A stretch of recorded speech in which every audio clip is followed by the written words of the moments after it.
milagro que gracias a Carlos. Bueno, que... Por culpa mía. Bueno, pues aquí tenéis a Carlos Taibo, si alguno no le conocía, pues es persona muy grata, muy conocida en los medios libertarios y además fue un gran profesor de ciencia política que ya está recién jubilado.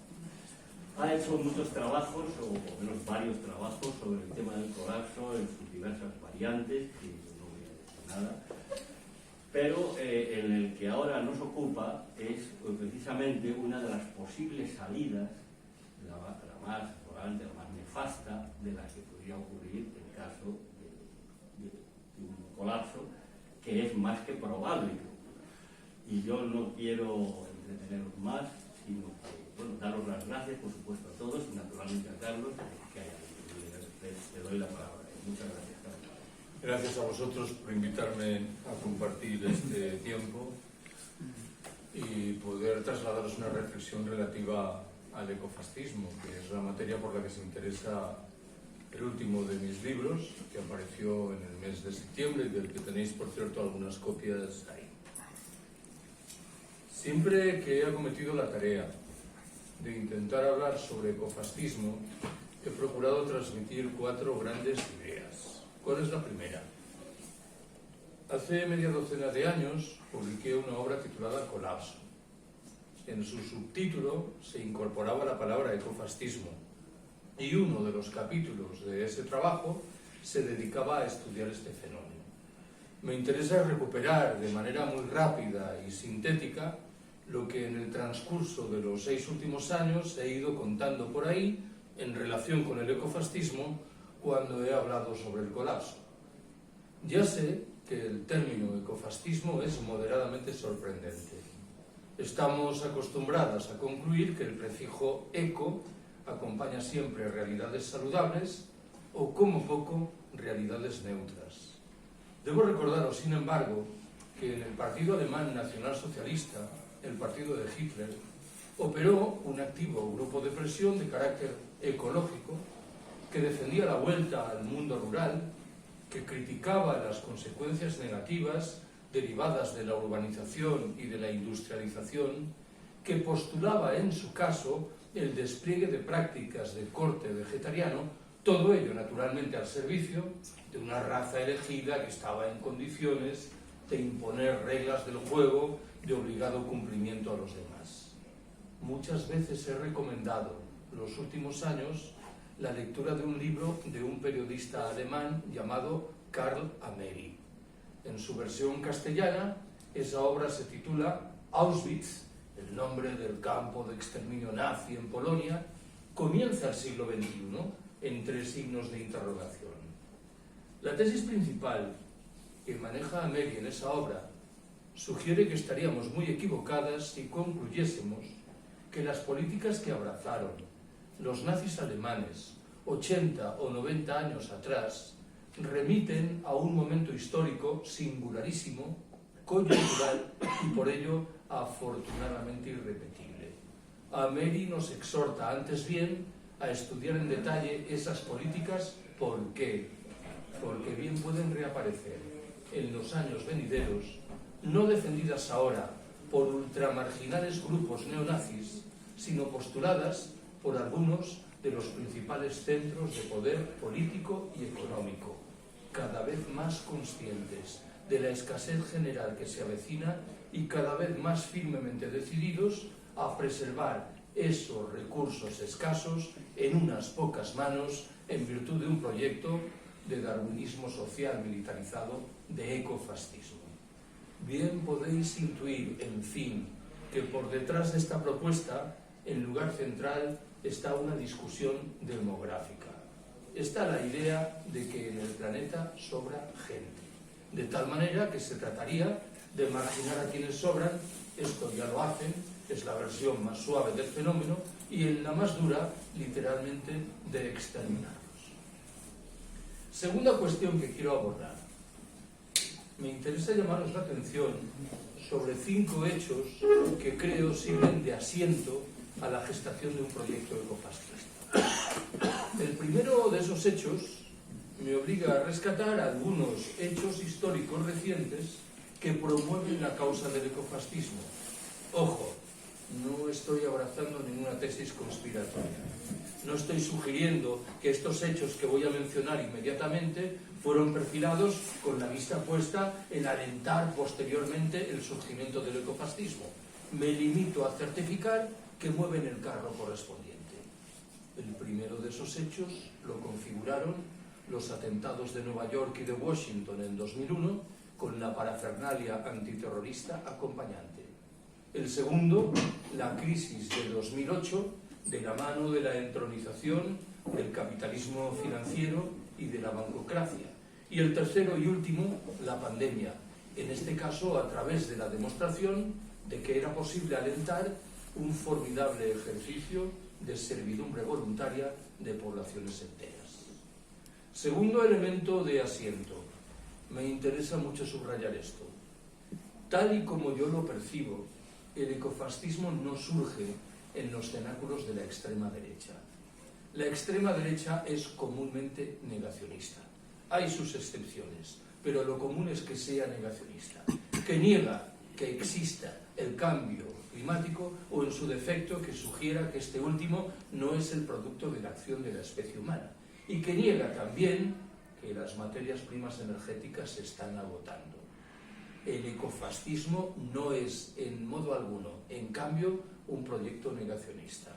Parte, antes bien, de la identificación del relieve que corresponde tanto al cambio climático como al agotamiento de las materias primas energéticas. Permitidme que intente traducir esto en términos del debate político español contemporáneo. Vox no es una fuerza política ecofascista. Tengo, en este caso, me temo que ironizar. El ecofascismo para Vox es una mercancía ideológica demasiado compleja, que no aciertan a procesar. Probablemente para la militancia de Vox los ecofascistas no dejan de ser progres endilgados por el camelo climático. Tercera de mis observaciones. Tengo que volver un momento al mundo de los nazis para recordaros que estos últimos entendieron que la Europa Oriental era un espacio vacío. Si por casualidad había personas de por medio, se trataba de seres infrahumanos, de tal manera que con ellos se podía hacer lo que se quisiera. Se podían exterminar, se podían trasladar, podían ser objeto de explotación. Un proyecto maestro de los nazis consistió en germanizar el territorio de Polonia, de Bielorrusia, de Ucrania. Me interesa recuperar esta metáfora geográfica para subrayar que el ecofascismo parece entender que el planeta entero se presta a un juego de la misma naturaleza, al amparo, y tendré que volver sobre este argumento, de la reiteración de muchas de las prácticas históricas del imperialismo y del colonialismo de siempre. Cuarto elemento de asiento del proyecto correspondiente. En los últimos años, con alguna frecuencia me ha saltado la idea de que utilizamos un mismo término, capitalismo, para retratar dos realidades que son moderadamente diferentes. La primera es la propia del capitalismo que hemos tenido la oportunidad de palpar en las últimas décadas. Un capitalismo aberrantemente cortoplacista, empeñado sin más en acumular espectaculares beneficios en un periodo de tiempo muy breve. Ese capitalismo que hemos conocido hasta hoy, hablando en propiedad, no disfrutaba de ningún proyecto de futuro y como tal no era ni más ni menos criminal que otros capitalismos que tuvimos la oportunidad de conocer en el pasado. Entiendo yo que en los últimos tiempos está emergiendo un nuevo capitalismo, que este sí tiene un proyecto de futuro, en el buen entendido de que ese proyecto exhibe un carácter criminal y es lo que yo intento describir al calor del concepto de ecofascismo. Doy un salto más, el quinto, para identificar un último factor que permite surgir el proyecto correspondiente, que permite que surja el proyecto correspondiente. Cuando escribí Colapso en 2016, partí de la idea de que el ecofascismo era en efecto una reacción ante el riesgo del colapso. Me parece que es una opción descriptiva legítima, pero confesaré que me siento hoy más cómodo en la idea de que el capitalismo en el fondo es una forma de colapso.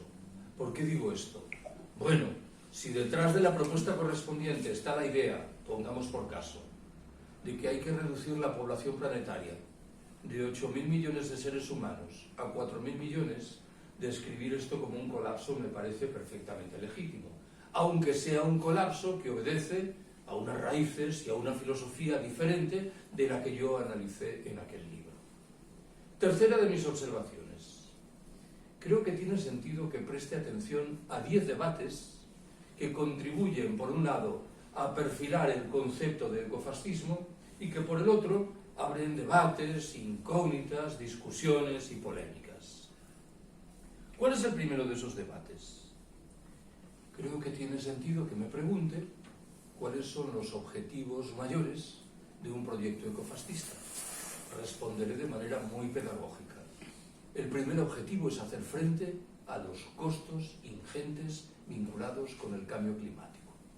Según una estimación, si la temperatura media del planeta, desde el momento en el que estamos hasta el año 2100, sube 3,7 grados por encima de los niveles característicos de la era preindustrial, los costos ascenderán a 551.000 millones de dólares anuales, de la mano de una crisis infinitamente más honda que la vinculada con la Gran Depresión de hace un siglo. El segundo objetivo será preservar la condición de privilegio característica del mundo occidental.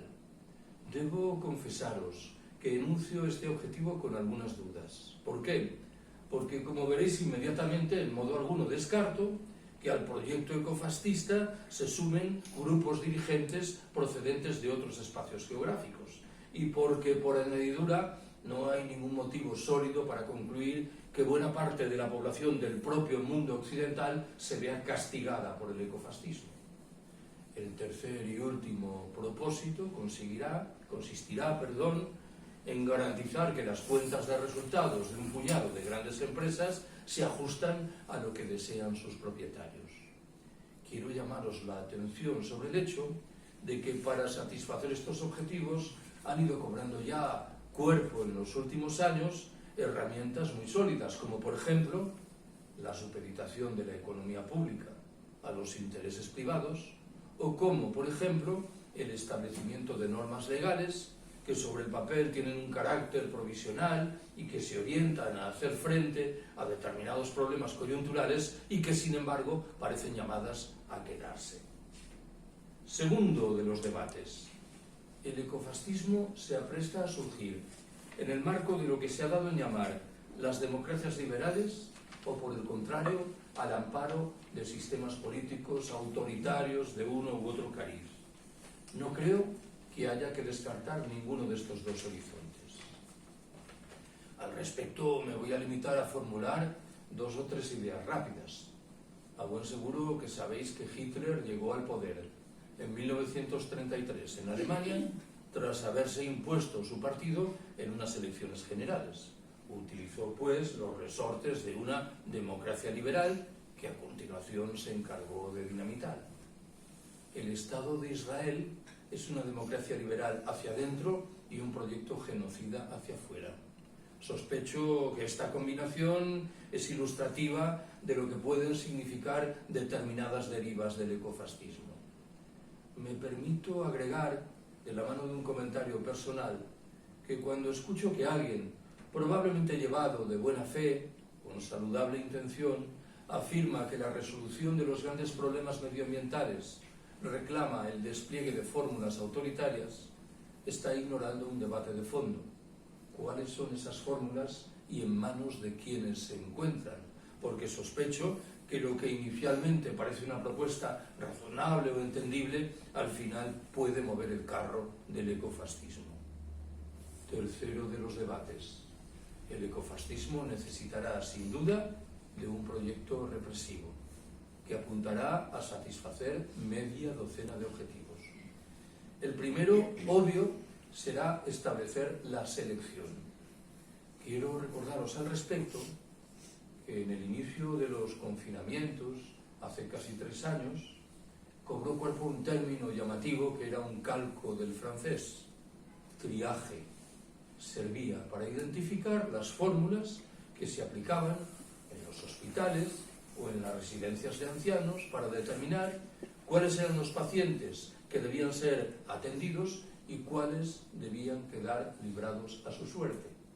Creo que el término es útil para describir un proceso mucho más amplio de dimensiones planetarias. Un segundo objetivo de la represión estribará, como no, en hacer frente a las resistencias que puedan manifestarse. El tercero consistirá en utilizar los conflictos para mejorar la posición de los poderosos. El caso que estudio al respecto en el libro es el de la supuesta guerra contra las drogas desarrollada en México y materializada en una activa militarización, en el ocultamiento de la violencia del Estado y en el desplazamiento de poblaciones enteras en provecho de proyectos extractivistas. Un cuarto objetivo de la represión consistirá en fortalecer las prestaciones del sistema carcelario. El quinto, en apuntalar la condición de los medios de comunicación y del aparato educativo. Y el sexto y último, en desplegar técnicas que ya tenemos hoy en las calles y que, conforme a una visión de los hechos, van perfilando un genuino homo digitalis, un hombre digital que, en virtud de estos maravillosos dispositivos que llevamos en los bolsillos o en los bolsos, somos objeto de un control exhaustivo, se mueve en nuestra vida cotidiana en provecho de los intereses de grandes empresas y se dificulta sensiblemente nuestra incorporación a instancias de carácter cooperativo o comunitario. Creo que no preciso agregar que en el despliegue de estas prácticas de videovigilancia, la pandemia ha desempeñado un papel fundamental, de la mano, por cierto, de la imitación de muchas técnicas que cobraron cuerpo con carácter pionero en países del lejano Oriente. El cuarto debate se refiere a lo que está llamado a ocurrir con la población. Recordaréis que al principio, cuando formulé un rápido repaso de estas ideas, planteé en el fondo 2 horizontes distintos. El primero era la marginación y el segundo el exterminio. Creo que en realidad debo prestar atención a un tercer horizonte, que se medio solapa con los anteriores. ¿A qué me refiero? El colapso, en buena ley, se va a llevar buena parte de las tecnologías que hoy están a nuestra disposición. Hay quien piensa que vamos a regresar tecnológicamente al siglo XIX, y esto va a tener una consecuencia fundamental. El trabajo humano va a recuperar buena parte del peso perdido en los 2 últimos siglos. Y claro, en este escenario, la explotación del trabajo humano será un elemento central en el despliegue de un imaginable proyecto ecofascista. Las operaciones en relación con la población tendrán como escenario principal, como no, y como siempre, los países del sur. Pero en modo alguno cabe descartar que se hagan valer medidas que afectan a los países del norte. ¿En qué estoy pensando? En posibles fórmulas de prohibición de la inmigración, de control de nacimientos, de extensión del aborto y del infanticidio en el caso de malformaciones, o de cierre de intereses vitales para los ancianos. En términos generales, me parece que cabe afirmar que no interesarán las poblaciones sobrantes. ¿Y qué son las poblaciones sobrantes? Aquellas que en esencia ni producen ni consumen. Afronto un quinto debate. ¿Cuáles serán las reglas mayores de despliegue de un imaginable proyecto ecofascista? En este caso la pregunta tiene respuesta fácil. En sustancia serán las mismas que ha avalado el colonialismo de siempre, que sigue avalando el colonialismo de siempre. Estoy pensando en la supeditación de los recursos económicos a los intereses del colonizador, en la apropiación de las materias primas locales al calor de los proyectos extractivistas, en la explotación de la mano de obra indígena y en el exterminio de las economías locales en provecho de nuevo de las metrópolis coloniales. En el libro echo mano de un par de ejemplos de lo que entiendo que es el vigor contemporáneo de este tipo de prácticas. Mencionaré aquí solo uno, el de lo ocurrido en Palestina en los 75 últimos años, bien resumido en un puñado de sustantivos que a buen seguro tenéis presentes: expulsiones, acoso, explotación, ocupación, muros, militarización, ahogamiento económico, arrogancia, criminalización del agredido, violación de todas las normas legales, expansión de las cárceles, torturas, asesinatos, robo de recursos, racismo y apoyo no ocultado a la colonización occidental. Afronto el sexto debate. ¿Qué ocurrirá con los medios de incomunicación al calor del ecofascismo? Cuando hablo de medios de incomunicación estoy pensando en los convencionales, pero también, como no, en las redes sociales, y por qué no incluir aquí en la escuela adoctrinadora. La tarea fundamental de los medios. Veréis que esta primera dimensión tiene un fundamento material sólido. Hay un acuerdo general en lo que hace a la idea de que los grandes problemas medioambientales planetarios, cambio climático, en los 20 o 30 últimos años, al calor de eso que ha dado en llamarse globalización. ¿Cuál es el octavo de los debates? Me parece evidente que no es lo mismo un ecofascismo que cobre cuerpo antes del colapso que un ecofascismo que se revele después del colapso. En el primer caso, con las instituciones tradicionales de poder en plenitud de capacidades, los visos de que ese proyecto salga adelante son muy sólidos. En el segundo, con esas instituciones muy debilitadas, el horizonte de un ecofascismo triunfante se me antoja mucho más difícil de imaginar. No olvidéis que en Colapso, el libro de 2016, sugerí que este fenómeno iba a ser un golpe muy fuerte para aquellas instancias que se caracterizan por la centralización y por el uso intenso de energía y de tecnología. En lenguaje más llano, los estados, las grandes empresas, las fuerzas armadas padecerán un golpe ingente, con lo cual perderán buena parte de sus capacidades de control y de represión. Este debate que formulo ahora frisa con otro que remite a una discusión temporal. ¿Qué interesa más a los movimientos por una eventual transición ecosocial? ¿Un colapso rápido o, por el contrario, un colapso lento? Creo que en este caso la respuesta es sencilla. Interesa más un colapso rápido. ¿Por qué? Porque en buena ley un colapso lento permitiría cierto grado de reorganización de las fuerzas del sistema. ¿Cuál es el noveno de los debates? El libro incluye un capítulo dedicado a estudiar la relación entre las mujeres y el ecofascismo. La tesis principal que manejo en esas páginas sugiere que tres grandes circunstancias que marcan poderosamente la vida de las mujeres van a experimentar al calor del ecofascismo un deterioro. Estoy pensando en el trabajo, en la deuda y en la violencia. Cabe intuir que el ecofascismo acarreará una ratificación de violencias varias como la física, la sexual, la emocional, la económica y la ideológica.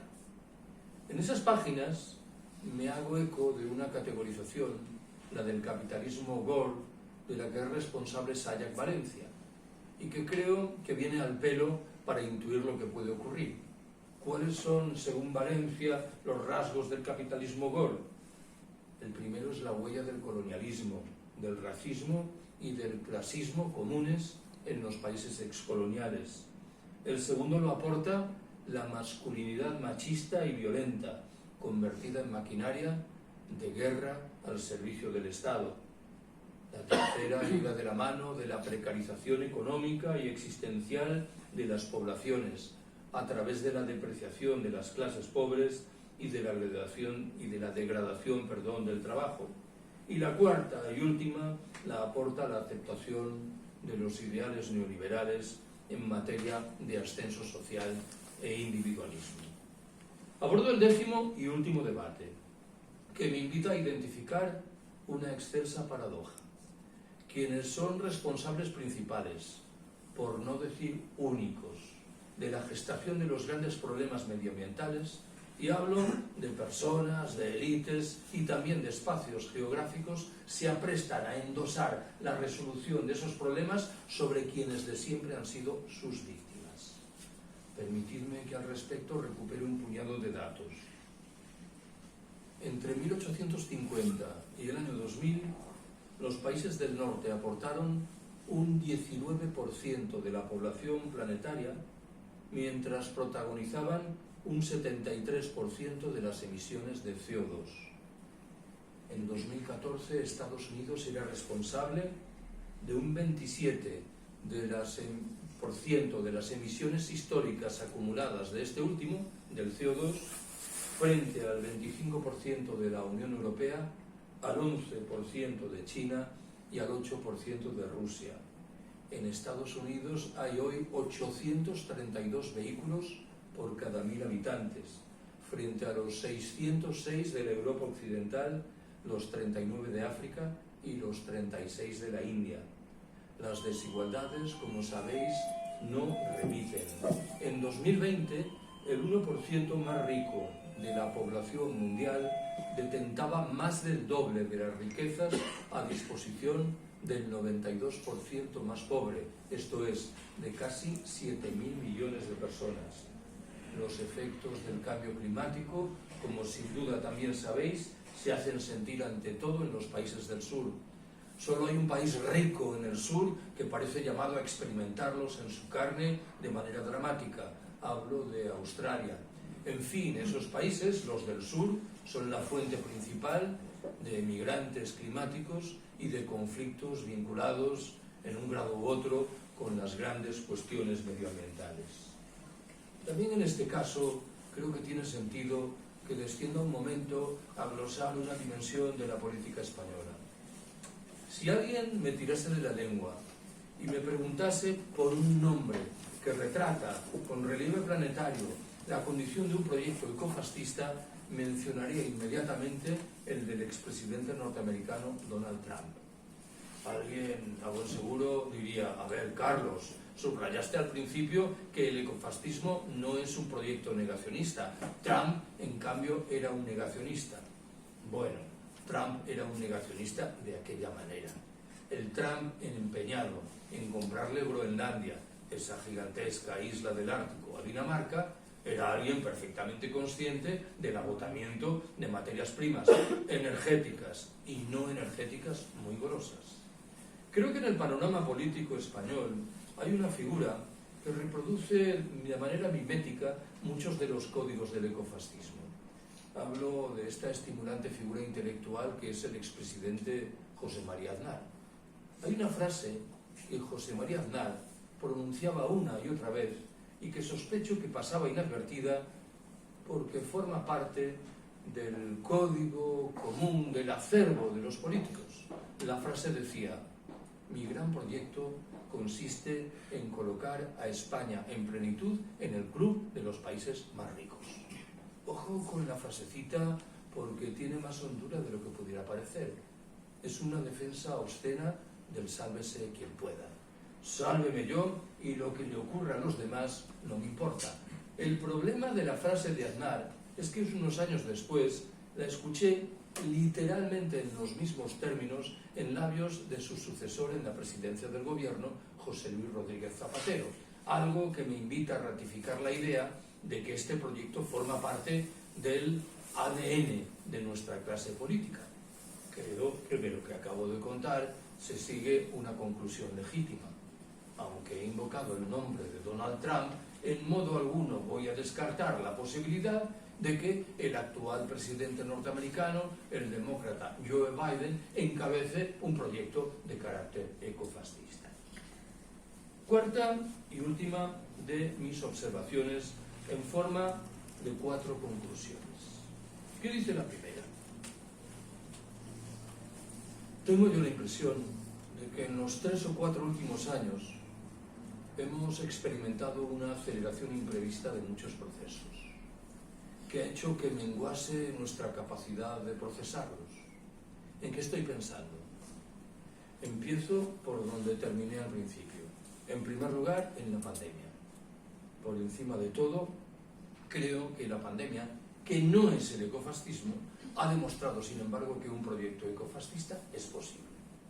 Ha demostrado que es posible sacar adelante un formidable ejercicio de servidumbre voluntaria de poblaciones enteras. En un segundo escalón, me veo en la obligación de mencionar un puñado de datos que se revelaron con fuerza en el otoño del año 2021, hace poco más de un año, pero que han mantenido su vigor hasta hoy. Asumieron la forma de problemas en el suministro de materias primas energéticas, de cortocircuitos en muchos procesos económicos, financieros y comerciales, de subidas espectaculares en los costos de transporte de las mercancías, o en fin, y por dejarlo ahí, en la forma de ese globo sonda que cobró cuerpo en el otoño de 2021 en Austria y que señalaba que en adelante las unidades del ejército local se aprestaban a alcanzar una plena autonomía en energía y agua para hacer frente a un posible apagón general y acudir en socorro de la población civil, que bien sabéis que es lo que suelen hacer las Fuerzas Armadas en todos los lugares del planeta. En un tercer escalón, a todo lo anterior se han agregado las secuelas de la guerra de Ucrania, de engarce no demasiado sencillo en este esquema. Creo, en cualquier caso, que salta a la vista que por detrás de la guerra de Ucrania, en lugar importante, hay una disputa relativa a materias primas energéticas en proceso de agotamiento. Está la diversificación de esas líneas de generación del valor que mencioné antes. Se halla la certificación de que no hay imperio bueno, siendo evidente la condición de la política asesina de Estados Unidos en ese escenario. Me parece que quien quiera ver algún proyecto de justicia y solidaridad en la Rusia de Putin o en la China de Xi Jinping tiene problemas graves para ordenar los datos. En fin, me parece que lo que hay por detrás de esa guerra es un fortalecimiento dramático de una organización, la OTAN, que anuncia militarización, crecimientos espectaculares del gasto en defensa, negocios prósperos para la industria militar, autoritarismo, represión de las disidencias, injerencias e intervenciones militares que ya no van a precisar la etiqueta edulcoradora de humanitarios. Mientras todo esto ocurre, creo que nuestros gobernantes, en el mejor de los casos, miran hacia otro lado y en el peor colaboran activamente en semejante inmundicia. De no ser así, habrían puesto manos a la tarea de abandonar la mitología del crecimiento económico. ¿Qué nos importa la deriva del PIB? Estarían apostando por fórmulas colectivas de resolución de los conflictos y estarían defendiendo una redistribución radical de la riqueza. Muchas veces he señalado en los últimos meses que si hace 3 años, antes de la pandemia, alguien me hubiera preguntado si creía firmemente que existía un riesgo evidente de colapso del sistema, yo habría respondido que sí, que lo creía, pero probablemente habría agregado que en razón de mi edad yo no lo iba a ver. Hoy ya no estoy tan seguro. Y no es que yo haya experimentado un rapidísimo rejuvenecimiento, que también, pero me temo que aquí las circunstancias discurren por otro camino. Segunda de las conclusiones. He puesto mucho empeño en los últimos años en subrayar una habilidad ingente del sistema que padecemos, la de conseguir que no hagamos las preguntas importantes. Pongo un ejemplo de lo que quiero decir. El discurso dominante afirma que tenemos que buscar nuevas fuentes de energía que nos permitan mantener esto que hemos alcanzado y, en su caso, acrecentarlo. ¿Cuál es la gran pregunta que consiguen que no hagamos? ¿Realmente nos interesa mantener esto? ¿O, como me temo, obtendríamos francas ventajas derivadas de prescindir de muchos de los elementos de irracionalidad de nuestras sociedades? He señalado también a menudo que, a mi entender, las fuerzas políticas emergentes y algunas de las no tan emergentes promueven discusiones interesantes y respetables en lo que hace a la condición del régimen en el que estamos insertas, pero poco o nada nos dicen de la naturaleza del sistema que está por detrás de ese régimen. ¿Qué tengo en la cabeza cuando hablo del régimen? El bipartidismo, la corrupción, los problemas en materia de división de poderes, la propia discusión española sobre la república y la monarquía. ¿Qué tengo en cambio en mente cuando me refiero al sistema? Todo aquello de lo que no hablan los tertulianos de las radios y de las televisiones. El capitalismo, el trabajo asalariado, la mercancía, la alienación, la explotación, la plusvalía, la sociedad patriarcal, las guerras imperiales, la crisis ecológica, el propio colapso. Permitidme que recupere, lo hago siempre, uno de los sustantivos que acabo de emplear, plusvalía. Como bien podéis intuir, no estoy pensando ahora en ese impuesto que hay que pagar cuando se produce la compraventa de una vivienda. Estoy pensando antes bien en el concepto de plusvalía desgranado por Marx en el primer libro del Capital, cuando estudia cómo los empresarios explotan a la mano de obra y obtienen el beneficio. Hace media docena de años corrió por las redes sociales una frase redonda que creo que daba en el clavo de la cuestión. Más o menos decía: tú que estás tan preocupado, tan inquieto, tan indignado por la plusvalía, por la corrupción, ya verás cómo vas a flipar el día en que te enteres de lo que es la plusvalía. La corrupción es un fenómeno inquietante, pero lo de la plusvalía remite a la explotación cotidiana, los 365 días del año, de miles de millones de seres humanos. ¿Cuánto tiempo dedicamos a discutir sobre la corrupción y cuánto asignamos a la plusvalía? Me temo que el panorama es literalmente desolador. Voy a por la tercera conclusión.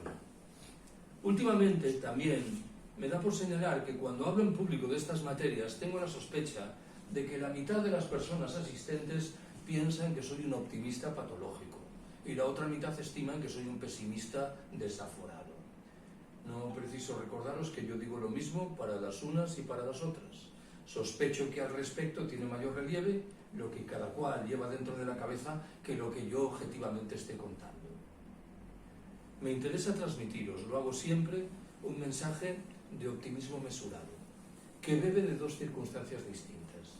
La una relativa a algo que puede ocurrir en los países ricos del norte y la otra que remite a una realidad consistente, ya existente en muchos espacios de los países del sur. ¿Cuál es el primero de esos factores? Creo que tiene sentido que nos preguntemos cómo va a reaccionar una sociedad como la nuestra cuando las señales anunciadoras del colapso sean aún más sólidas que las que tenemos hoy delante de los ojos. ¿Por qué habríamos de descartar la posibilidad de que una parte significativa de la población apueste por opciones de carácter colectiva asentadas en el apoyo mutuo solidario? Y lo haga no en virtud de un código ideológico libertario, sino de resultas de la asunción biológica de que las respuestas colectivas aportan posibilidades de salir adelante que en cambio no ofrecen las individuales. ¿Qué es lo que tengo en la cabeza cuando anuncio este argumento? Lo he dicho muchas veces en los últimos tiempos.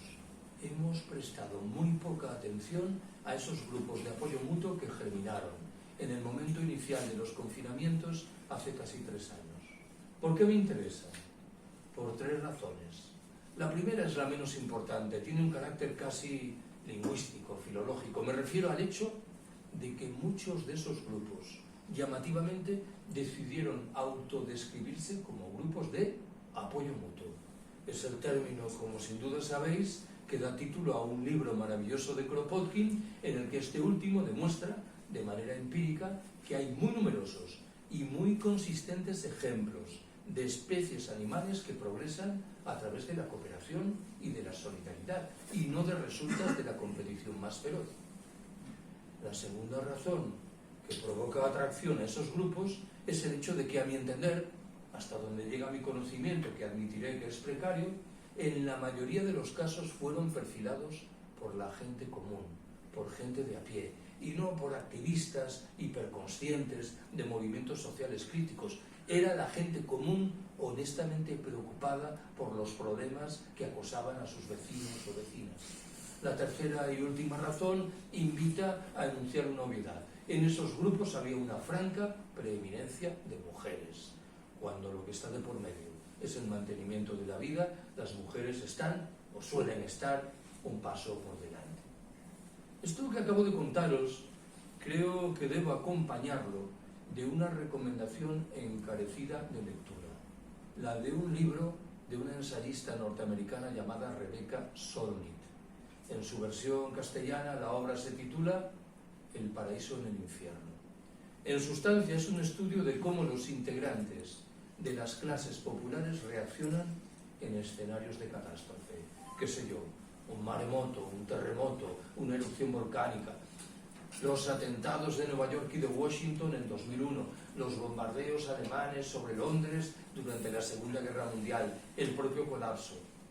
Solnit concluye que en escenarios de catástrofe, y a diferencia de lo que ocurre con los integrantes de las clases pudientes, los miembros de las clases populares reaccionan con alegría, con eficacia y con solidaridad.